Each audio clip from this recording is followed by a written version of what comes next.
Hi friends, ഈ വീഡിയോയിൽ Google T വിയിൽ എങ്ങനെ USB ഡീബഗിംഗ് മോഡ് എനേബിളും ഡിസേബിളും ചെയ്യാം എന്ന് കാണിക്കാം.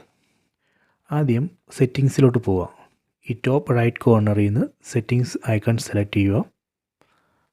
എന്നിട്ട് സിസ്റ്റത്തിലോട്ട് പോവുക. സിസ്റ്റം സെലക്ട് ചെയ്യുക. എന്നിട്ട് എബൌട്ട് സെലക്ട് ചെയ്യുക.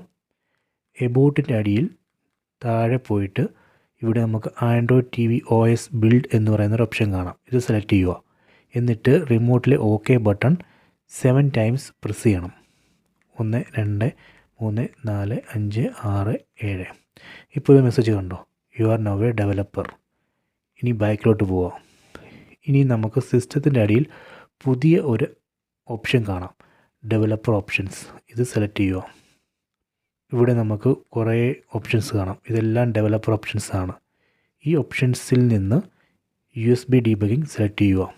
എന്നിട്ട് റിമോട്ടിലെ OK ബട്ടൺ പ്രസ് ചെയ്ത് നമുക്ക് USB ഡീബഗിംഗ് എനേബിൾ ചെയ്യാവുന്നതാണ്. കണ്ടോ, ഇപ്പോൾ ഞാൻ USB ഡീബഗിംഗ് എനേബിൾ ചെയ്തു. ഇനിയിപ്പം USB ഡീബഗിംഗ് ഡിസേബിൾ ചെയ്യണമെങ്കിൽ വീണ്ടും റിമോട്ടിലെ OK ബട്ടൺ പ്രസ് ചെയ്യുക. കണ്ടോ, ഡിസേബിളായി. ഇനിയിപ്പോൾ നിങ്ങൾക്ക് ഈ ഡെവലപ്പർ ഓപ്ഷൻസ് ഡിസേബിൾ ചെയ്യണമെങ്കിൽ ഇവിടെ ഡിസേബിൾ ചെയ്യാം. കണ്ടോ, എന്നിട്ട് ബാക്കി പോവുക. ഇപ്പോൾ കണ്ടോ, സിസ്റ്റത്തിൻ്റെ അടിയിൽ ഡെവലപ്പർ ഓപ്ഷൻസ് കാണാനേ ഇല്ല, കാരണം ഞാനത് ഡിസേബിൾ ചെയ്തു. ഇങ്ങനെ നമുക്ക് USB ഡീബഗിംഗ് ഡെവലപ്പർ ഓപ്ഷൻസും എനേബിളും ഡിസേബിളും ചെയ്യാം. നിങ്ങൾക്കിത് ട്രൈ ചെയ്യാം.